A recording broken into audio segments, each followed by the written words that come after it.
Keis gyvenimą apie 365 dienas, diena 116, venk minios nuomonės.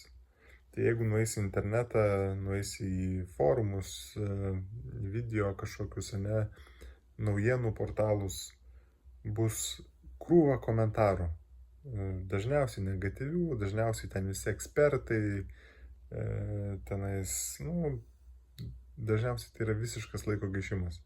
Nes jeigu paimsite videką milijono peržiūrų, tenais bus 10 000 komentarų, tai yra 1%. Ir tai yra labai visi specifiniai žmonės, kurie mėgsta gaišti savo laiką, kad rašytų ten visokias nesąmonės. Ir ten yra labai sunku atsirinkti teigiamą dalyką nuo neigiamo dalyko. Ir dažniausiai tai būna tiesiog tokia visiškas laiko gaišimas. Tai privenkit tos nuomonės, nes labai lengva susigadinti nuomonę apie žmoniją.